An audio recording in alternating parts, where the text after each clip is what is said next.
कैसे हैं आप? आशा करता हूँ आप लोग सुरक्षित होंगे और इस लॉकडाउन की महामारी से आप लोग बचे हुए होंगे। तो इसी समय घर में रहते हुए आपको पढ़ाने के लिए मैं प्रस्तुत हूँ।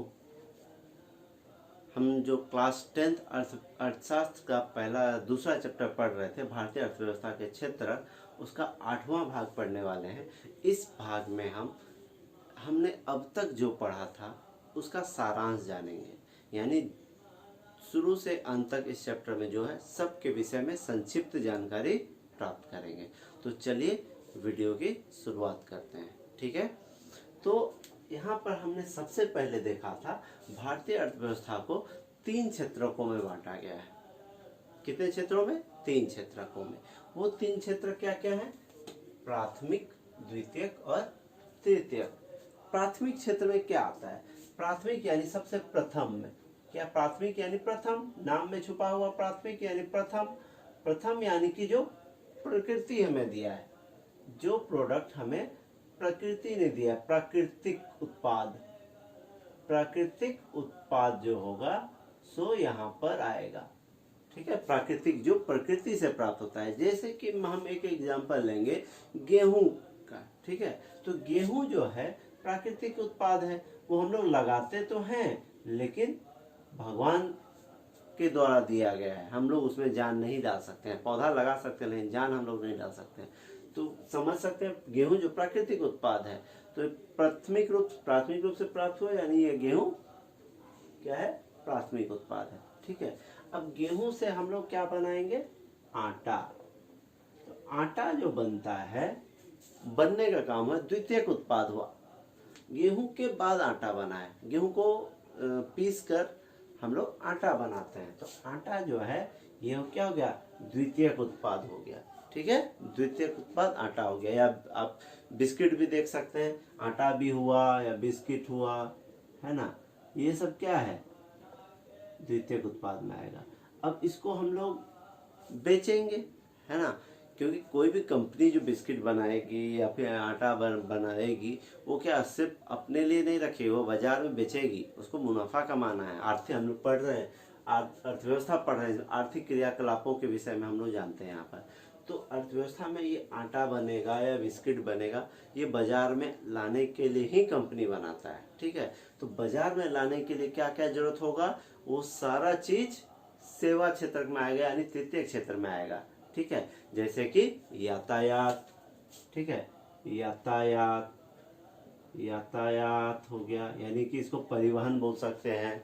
ठीक है, यातायात हो गया, दुकान हो गया, या बहुत सारी चीज इसको बेचने के लिए जहां जहां जरूरत होगा, व्यापारी लोग हैं, व्यापार, वो सारा तृतीय क्षेत्र में आएगा। व्यापार हो गया, शिक्षा हो गया, स्वास्थ्य हो गया, जितने भी लोगों को सेवा देने का क्षेत्र है, सब तृतीय क्षेत्र में आता है। इसलिए इसको सेवा क्षेत्र भी कहा जाता है। ठीक है, सेवा क्षेत्र। तो प्राथमिक क्षेत्र को क्या कहा जाता है? इसे कहा जाता है कृषि या सहायक क्षेत्र। ठीक है, क्योंकि ये सबको सहायता देता है। ठीक है, द्वितीयक में आता है, इसे विनिर्माण क्षेत्र कहा जाता है। विनिर्माण क्योंकि यहाँ बनाने का काम होता है। और तृतीयक में होता है सेवा क्षेत्र, क्योंकि इन दोनों से जो उत्पादन हुआ है उसको बेचने या बाजार में लाने, उसका काम होता है। इसीलिए इसको सेवा क्षेत्र कहते हैं। यहाँ पर मैंने लिखा था, बताया, व्यापार। व्यापार भी इसी में आता है। कोई भी व्यापार, शिक्षा, स्वास्थ्य, व्यापार, संचार, दूरसंचार, जितना भी घर में टीवी वी देख रहे हैं, संचार के माध्यम से हो रहा है, वो सारा तृतीय क्षेत्र में आता है। इंश्योरेंस सेक्टर, जो बीमा क्षेत्र आता है, सब तृतीय क्षेत्र में आता है। ठीक है, यहाँ पर सेवा भी आता है। डॉक्टर जो है कुछ उत्पादन नहीं कर रहा है, लेकिन उसके द्वारा सेवा दिया जा रहा है, वो भी तृतीय क्षेत्र में आता है। टीचर, मैं कोई कुछ उत्पादन नहीं कर रहा हूँ, मैं किसका उत्पादन कर रहा हूँ? मैं आपके मन में शिक्षा का उत्पादन कर रहा हूँ, तो ये भी आता है तृतीय क्षेत्र में। ठीक है, तो हमने अब जान लिया प्राथमिक, द्वितीयक और तृतीय क्षेत्र के विषय में। अब हम जानेंगे आर्थिक और गैर आर्थिक क्षेत्र क्या है। ठीक है, इसके विषय में एक संक्षिप्त जानकारी। आर्थिक जो अर्थ से संबंधित, जिसमें लाभ का उद्देश्य छुपा हुआ है। और गैर आर्थिक, या फिर आप इसको गैर आर्थिक, जिसमें अनार्थिक बोल सकते हैं आप। ठीक है, तो अनार्थिक या गैर आर्थिक क्या है? जिसमें लाभ का उद्देश्य नहीं होगा। ठीक है। तो लाभ का उद्देश्य किस में होता है, जैसे कि मानते हैं एक लेडी टीचर की बात करते हैं, ठीक है। लेडी टीचर या लेडी जो आपके स्कूल में खाना बनाती है उसका बात करेंगे हम लोग, ठीक है। तो जो एक लेडी जो आपके स्कूल में खाना बनाती है वो क्या करती है, वो स्कूल में जो खाना बनाती है क्या उसके लिए पैसे लेती है?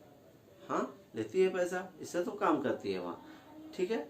लेकिन वही औरत अब घर जाके काम करती है, अपने बच्चों के लिए खाना बनाती है, क्या अपने बच्चों से पैसा लेती है? नहीं लेती। कभी भी साल में उसको पैसा मिलता है इसके लिए? नहीं मिलता है, ठीक है, क्योंकि वो उसके खुद के बच्चे हैं। तो जो काम वो लाभ के लिए स्कूल आके खाना बनाने का काम करती है वो हो गया आर्थिक क्षेत्र, ठीक है। और घर जाके जो काम करती है वो अनार्थिक क्षेत्र में आएगा, ठीक है। मैं अब अपना एग्जांपल ले रहा हूँ, मैं जो स्कूल में पढ़ाता हूँ, ठीक है, मुझे उसके लिए सैलरी मिलती है, ठीक है। तो ये हो गया आर्थिक काम, आर्थिक क्रियाकलाप। अब मैं अपने घर में मेरे बच्चे को पढ़ाता हूँ, उसके लिए मैं कोई फीस लेता हूँ? नहीं लेता हूँ। अपने बच्चे से क्या फीस लेना? तो वो अनार्थिक क्षेत्र हो गया, अनार्थिक या गैर आर्थिक है ये, ठीक है। तो अब हमने ये जान लिया। अब हम जानेंगे अंतिम वस्तु या मध्यवर्ती वस्तु। अंतिम वस्तु क्या है और मध्यवर्ती वस्तु क्या है, इसके लिए एक एग्जांपल जो हमने अभी देखा था, गेहूं, आटा और बिस्किट। गेहूं, आटा और बिस्किट। और इसी में अब हम लोग देखेंगे अंतिम वस्तु, जो सबसे पहले उत्पादन हुआ है गेहूं, ठीक है। तो गेहूं जो है सबसे पहले उत्पादन हुआ है और आटा उसके बाद आया। तो जो व्यापारी होता है जो गेहूं बेचेगा या आटा बेचेगा, जो पहली बार बेचेगा और किस रूप में उपभोक्ता तक पहुंच रहा है, उपभोक्ता तक पहुंचने के क्रम में जो सबसे अंतिम उत्पाद होगा वही अंतिम वस्तु होगा। जैसे कि यहाँ पर हम देखते हैं एग्जांपल, ये उत्पादक हो गया, है ना। उत्पादक चाहे कुछ भी उत्पादन करे, चाहे ये उत्पादन करे गेहूं, चाहे उत्पादन करे ये बिस्किट, ठीक है, कुछ भी उत्पादन करता है। अब ये उपभोक्ता तक किस रूप में पहुंचता है, उपभोक्ता इसको किस रूप में ग्रहण करेगा, ठीक है। उसको गेहूं के रूप में डायरेक्ट उपभोग कर रहा है तो वो अंतिम वस्तु हो सकता है, बिस्कुट के रूप में उपभोग कर रहा है तो वो अंतिम वस्तु हो सकता है। अब यहाँ समझ आता है ये अंतिम वस्तु है तो मध्यवर्ती वस्तु क्या है। अब इसके लिए ये एग्जांपल लेते हैं बिस्किट का। बिस्किट जो है, बिस्किट जो कंपनी बनाती है तो बिस्किट बनाने के लिए क्या करती है, सबसे पहले ये आटा खरीदी होगी कहीं से, ठीक है, आटा लिए होगी और आटा से पहले क्या आया होगा, गेहूं। तो बिस्कुट बनाने वाले कंपनी ने क्या खरीदा, या तो आटा खरीदा या तो गेहूं खरीदा, और इसका दाम जो है उसने ये बिस्किट बनाने के लिए इन दोनों का दाम पहले से चुका दिया है। अगर हम इसको गेहूं को भी गिने, आटा को भी गिने, तो ये बिस्किट बनाने के लिए ये तीनों चीज को गिना जाएगा। तो यहाँ समस्या उत्पन्न हो सकता है कि गेहूं को आप दो बार गिन रहे हैं, ठीक है। एक प्राथमिक उत्पादक ये भी गेहूं को गिन रहा है और ये जो द्वितीयक उत्पाद है जो बिस्किट बन रहा है ये भी गिन रहा है। तो आटा जो है, आटा या बोलिए गेहूं, इसको दो बार गिना जा रहा है, ठीक है। लेकिन अगर किसान इसको डायरेक्ट बेचता है और हम लोग रोटी बना के उपभोग कर लेते हैं तो ये क्या हो गया, ये अंतिम वस्तु हो गया। लेकिन एक बिस्कुट बनाने वाले कंपनी के लिए ये अंतिम वस्तु नहीं है, उसके लिए मध्यवर्ती वस्तु है, जो मध्य में आता है। सीधा सिंपल सा एग्जाम है, जो अंतिम रूप से उपभोक्ता के पास पहुंचेगा वो अंतिम वस्तु होगा। और उससे पहले जो भी वस्तु आता है वो रहे थे अंतिम वस्तु और मध्यवर्ती वस्तु। तो अंतिम वस्तु आपने समझ लिया होगा शायद कि जो अंतिम रूप से उपभोक्ता प्रयोग करेगा वो अंतिम वस्तु होगा। उसको बनाने में जो जो उससे पहले वस्तुएं आती है उसको मध्यवर्ती वस्तु कहा जाता है। तो जो देश का हम राष्ट्रीय उत्पाद गिनेंगे, देश में कितना भी उत्पादन हुआ, उसके लिए हम किसको गिनते हैं, अंतिम वस्तु को गिनते हैं। किसको गिनते हैं, अंतिम वस्तुओं को गिनते हैं, ठीक है। किसको गिनते हैं, अंतिम वस्तुओं को, ठीक है। मध्यवर्ती वस्तु को नहीं गिनते क्योंकि मध्यवर्ती वस्तु दोबारा प्रयोग हो सकता है, क्योंकि जैसे अभी बताया मैंने, बिस्कुट बनाने वाली कंपनी के लिए आटा और गेहूं उसका मूल्य उसने पहले से चुका दिया होता है। तो अगर उसको वो दिखाएगा कि मैंने इतना खरीदा, तो ये गेहूं को 2 बार गिना जाएगा, क्योंकि ये प्राथमिक उत्पाद है, उसने भी गेहूं बेचा है और या आटा बेचा है।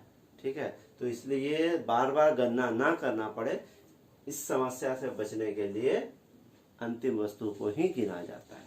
ठीक है, अब हम बात करेंगे सकल घरेलू उत्पाद। अभी मैंने बात किया था कि कुल उत्पाद, देश का जो उत्पाद होगा उसको ही उसमें अंतिम वस्तु को गिनते हैं, तो वही अंतिम वस्तु को यहाँ गिनते हैं, तो सकल घरेलू उत्पाद है। तो देश में उत्पादित, ठीक है, देश के घरेलू सीमा, ठीक है, घरेलू सीमा में जितना भी उत्पादन होता है उसे ही क्या कहते हैं, सकल घरेलू उत्पाद कहते हैं। जैसे भारत का सीमा है, ठीक है, भारत का सीमा में जितना भी उत्पादन होगा, ठीक है, जितना भी उत्पादन होगा उसके उत्पादन के जो कुल मौद्रिक मूल्य है, ठीक है, मौद्रिक मूल्य, उसी को ही सकल घरेलू उत्पाद कहा जाता है।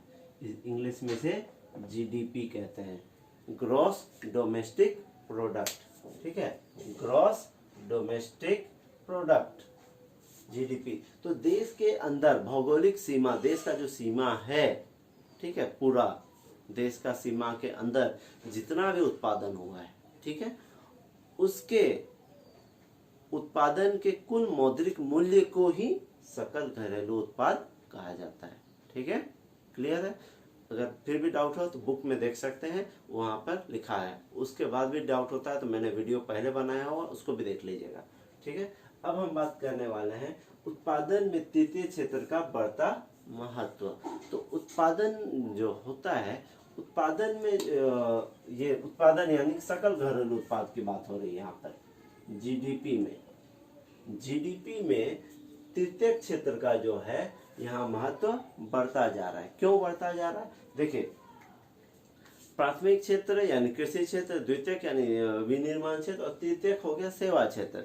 तो जैसे जैसे लोगों के पास आय आ रहा है, अधिक आय आ रहा है, तो वो क्या है, अधिक खर्च भी कर रहे हैं। ठीक है, अधिक खर्च कर रहे हैं, तो अधिक खर्च करने के लिए कहाँ जाए? किसान के पास तो कोई खरीदने जाता है डायरेक्ट, वो जाता है ज़्यादा दुकान जाता है या व्यापारी के पास जाता है। तो इसी प्रकार वो व्यापारी के पास जाएगा, वो तृतीय क्षेत्र हो जाएगा। अब ये तो खाने के लिए हुआ, अब कपड़ा पहनने के लिए वो भी व्यापारी के पास जाता है। ठीक है, वो भी हो गया। इसी तरह बहुत सारा जरूरत बढ़, जैसे जैसे लोगों का आय बढ़ा है, लोगों का जरूरत बढ़ा है, लोग अपने बच्चों को पढ़ाने लगे हैं, लोग शिक्षा पर ध्यान देने लगे हैं, स्वास्थ्य पर ध्यान देने लगे हैं, लोग अपना बीमा कराने लगे हैं। तो बहुत सारा क्षेत्र इससे उत्पादन हुआ। जैसे जैसे लोगों का आय बढ़ा, दूसरे क्षेत्र में लोगों का ध्यान बढ़ते चला गया।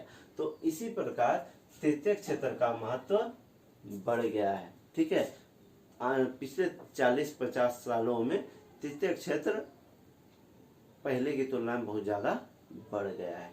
ठीक है, तो हम अब देखेंगे अगला पॉइंट, अधिकांश लोग कहाँ नियोजित हैं। तो अधिकांश लोग नियोजित कहाँ हैं? अभी हमने बात की थी कि अधिकांश जो जीडीपी में किसका योगदान है। जीडीपी में अगर योगदान की बात करें तो तृतीय क्षेत्र का है, लेकिन नियोजन की बात करें, नियोजन यानी नौकरी, ये कितने लोग किस क्षेत्र में काम कर रहे हैं उसकी बात करेंगे, तो ज्यादातर लोग किस क्षेत्र में है? प्राथमिक क्षेत्र में है। क्यों प्राथमिक क्षेत्र में है? क्योंकि ये प्राथमिक क्षेत्र प्रकृति से जुड़ा हुआ है, और प्रकृति से जुड़ा हुआ है यानी गांव वाले इससे डायरेक्ट जुड़े हुए हैं। ठीक है, तो डायरेक्ट जुड़े हुए हैं, तो क्या हुआ, यहाँ पे क्या होता है कि देखिए, नौकरी करने के लिए बहुत शिक्षा होना चाहिए, या बहुत उन लोगों के साथ क्या कहते हैं, यहाँ पे जितने भी लोग हैं, ठीक है, जितने भी लोग हैं प्राथमिक क्षेत्र में इसलिए हैं कि वो डायरेक्ट मिल जाता है काम किसी को, वो उसको गांव में ही मिल जाता है, उसके लिए उसको कहीं जाने की जरूरत नहीं है। ठीक है, और यहाँ पर अभी तक रोजगार का उत्पादन नहीं हुआ है। जितना क्षेत्र से तृतीय क्षेत्र का मुनाफा बढ़ा है, तृतीय क्षेत्र में उत्पादन बढ़ा है, उतना तेजी से रोजगार नहीं बढ़ा है। और रोजगार नहीं बढ़ेगा तो लोग घर बैठे काम करते हैं, तो घर बैठे किस क्षेत्र में काम करते हैं? घर बैठे वो प्राथमिक क्षेत्र में ही काम करते हैं। आपने देखा होगा ज्यादातर लोग, कोई काम नहीं बनता है तो खेती करना शुरू करते हैं। तो खेती जो है प्राथमिक क्षेत्र, वो उसमें अधिकतर लोग लगे होते हैं। तो खेती जो है क्या है, अधिक उत्पादन, खेती में अधिकतर लोग नियोजित हैं। ठीक है, खेती करना पसंद करते हैं, जिसके पास कोई रोजगार नहीं होता है तो वो प्राथमिक क्षेत्र है। तो अधिकतर लोग कहाँ पर नियोजित हैं? अधिकतर लोग प्राथमिक क्षेत्र में नियोजित हैं। अगर जीडीपी में योगदान बोलेंगे तो तृतीयक क्षेत्र, और कहाँ नियोजित है बोलेंगे तो प्राथमिक क्षेत्र। ठीक है, अब हम बात करेंगे अल्प बेरोजगारी, छिपी हुई बेरोजगारी, प्रच्छन्न बेरोजगारी तथा खुली हुई बेरोजगारी। तो अल्प बेरोजगारी क्या है? अल्प बेरोजगारी कहने का मतलब, या ये तीनों एक ही है, अल्प बेरोजगारी, छिपी हुई बेरोजगारी और प्रच्छन्न बेरोजगारी। बहुत इंपॉर्टेंट क्वेश्चन है, इसको ध्यान से समझिए। अल्प बेरोजगारी या छिपी हुई या प्रच्छन्न बेरोजगारी। कृषि क्षेत्र में आपने देखा होगा, एक खेत है, ठीक है, किसी के पास मान लीजिए एक खेत है, तो उस खेत में देखेंगे पूरा परिवार लगा होता है। ठीक है, उस खेत में अगर मान लीजिए इस परिवार में 8 लोग हैं, ठीक है, 8 लोग हैं इस घर में, तो ये खेत है। खेत में काम करने के लिए 5 लोग काफी हैं, 5 लोग काफी हैं। लेकिन यहाँ पर आप देखेंगे इन लोगों के पास काम नहीं है, तो ये 8 लोग यहाँ पर लगे हुए होते हैं। ठीक है, अगर यहाँ से 8 में से हम 3 लोग को अगर निकाल दें तो भी खेती में कोई फर्क, यहाँ पर जो खेती हो रहा है वो खेती होगा। 3 लोगों को निकालने पे कोई फर्क नहीं पड़ने वाला। जितना उत्पादन पहले हो रहा था वो उतना उत्पादन अभी भी होगा। तो ये 3 लोगों का काम जो है ये छुपा हुआ है, इसको काम का राष्ट्रीय उत्पाद में हम लोग गणना नहीं करेंगे, हम लोग सिर्फ इन लोगों का गणना करेंगे। तो ये 3 लोगों का काम जो है छिपा हुआ है, इसका काम हो या ना हो नहीं पता चलता है। तो ये लोगों का काम जो छिपा हुआ है इसको ही क्या कहा जाता है? अल्प बेरोजगारी या छिपी हुई बेरोजगारी या प्रच्छन्न बेरोजगारी। ठीक है, इसका काम छुपा हुआ क्योंकि इसका हम लोग गणना नहीं करेंगे राष्ट्रीय उत्पाद में। ठीक है, अब हम बात करेंगे खुली हुई बेरोजगारी क्या है। खुली हुई जो पूर्ण रूप से बेरोजगार है, वो कोई काम नहीं कर रहे हैं, तो उसको ही छिपी हुई बेरोजगारी कहेंगे। ठीक है, चलिए अब हम बात करेंगे अतिरिक्त रोजगार का सृजन कैसे हो। तो अतिरिक्त रोजगार का उपाय है सरकार इन सब पे ध्यान दे। ठीक है, दूसरा क्या हो सकता है? सरकार साख का व्यवस्था करे। जो भी किसान हैं, जैसे हमने भी यहाँ पर बात किया कि ये 8 लोगों को, या एक कहानी दिया गया आपके पुस्तक में लक्ष्मी का, उसका 2 हेक्टेयर जमीन का बात किया गया है। तो अगर उसको काम पे लाना है, उसको ज़्यादा रोजगार उत्पन्न करना है, तो उसको साख का व्यवस्था कर दिया जाए। साख यानी कि उधार या लोन, ऋण, तो उसका व्यवस्था कर दिया जाए तो क्या होगा? उसके पास कृषि के लिए पैसा आएगा, अधिक कृषि उपकरण खरीद सकती है वो, या फिर उत्पादन ज़्यादा हो सकता है, बीज अच्छा वाला खरीद सकती है, खाद या उर्वरक का प्रयोग कर सकती है, कीटनाशक का प्रयोग कर सकती है। इससे उत्पादन बढ़ेगा, उत्पादन बढ़ेगा तो निर्माण बढ़ेगा, निर्माण बढ़ेगा तो व्यापार, जो इसको बेचने का काम भी होगा। तो अगर सरकार साख का व्यवस्था कर दे, कृषि उपकरण का व्यवस्था कर दे, ठीक है, और लोगों में शिक्षा का प्रसार करे, तो इससे रोजगार का उत्पादन अपने आप होगा। कहते हैं ना, एक क्षेत्र को मदद मिलेगा तो जो दो उसके अलावा जो 2 क्षेत्र हैं वो अपने आप बढ़ेगा। क्योंकि मैंने यहाँ पर बताया प्राथमिक क्षेत्र क्या है? सहायक क्षेत्र है। इस पर ही ध्यान दे दे तो ये क्षेत्र अपने आप बढ़ना शुरू हो जाएगा। ठीक है, तो सरकार को ध्यान देने की जरूरत है। साख, कृषि उपकरण या किसी प्रकार शिक्षा और स्वास्थ्य पे सरकार ध्यान दे तो ज़्यादा ये उत्पादन, ज़्यादा रोजगार का सृजन हो सकता है। और एक एग्जांपल, जिस शिक्षा की मैंने बात की, किसी स्कूल में मान लीजिए बच्चे, एडमिशन तो बहुत ज़्यादा रहता है, मान लीजिए किसी स्कूल में 250 बच्चे हैं, लेकिन आप देखेंगे बच्चों को उपस्थिति बहुत कम रहती है, 100 या 150 भी बच्चे स्कूल आते हैं। तो अगर सभी बच्चे स्कूल अगर आने लगे तो बैठने का व्यवस्था करना होगा, उसके लिए ज़्यादा सीट चाहिए, फिर बेंच बनेगा, उसके लिए रोजगार बना।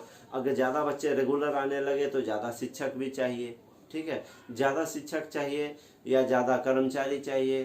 ठीक है, तो इस प्रकार क्या रोजगार उत्पन्न हुआ। स्वास्थ्य में भी देखते हैं, किसी को ज़्यादा लोग हैं तो ज़्यादा बीमारी भी होगा, ज़्यादा हॉस्पिटल बनेगा, विनिर्माण हॉस्पिटल बनाने के लिए मजदूर चाहिए। ठीक है, तो इस प्रकार आप देखेंगे कि कोई भी काम ठीक है, अगर सही तरीके से हो तो रोजगार अपने आप उत्पन्न होगा। शिक्षा, स्वास्थ्य, कृषि पर अगर सरकार ध्यान दे तो ये अपने आप रोजगार उत्पन्न होगा।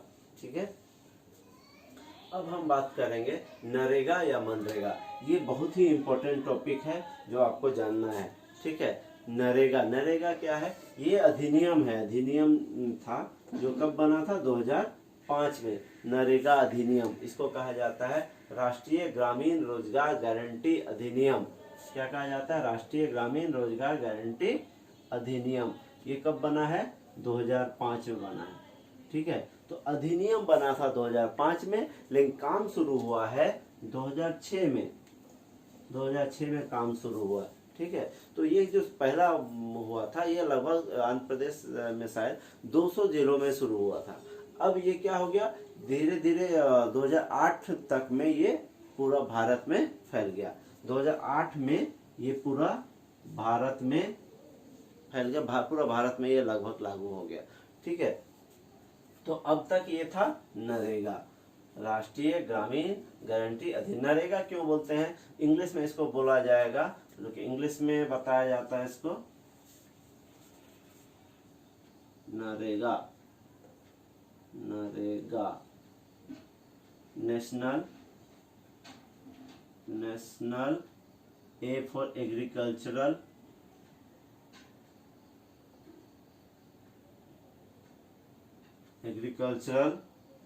R for rural,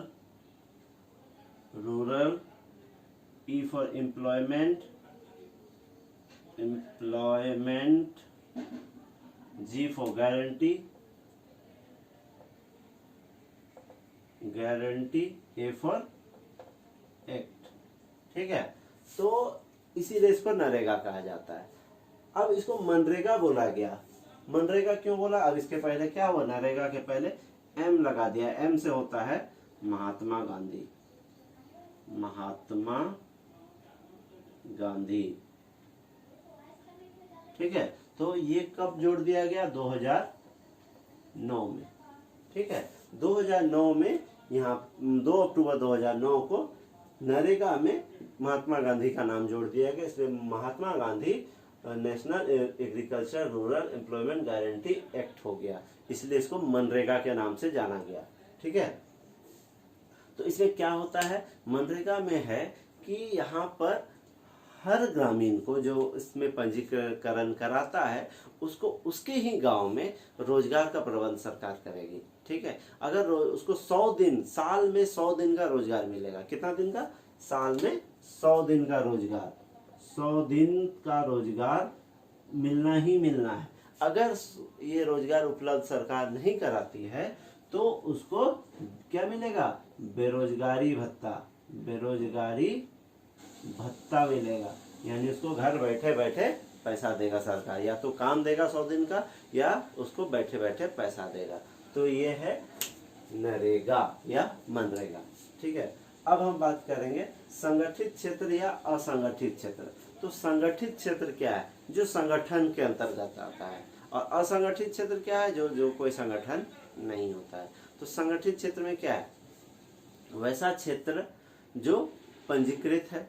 ठीक है, और असंगठित क्षेत्र जैसा पंजीकृत नहीं है। असंगठित क्षेत्र में क्या होता है कि लोगों को नियमित काम मिलता है। जो काम आज कर रहे हैं उसे पता है कल भी करना है। ठीक है, उसका सैलरी अच्छा होता है।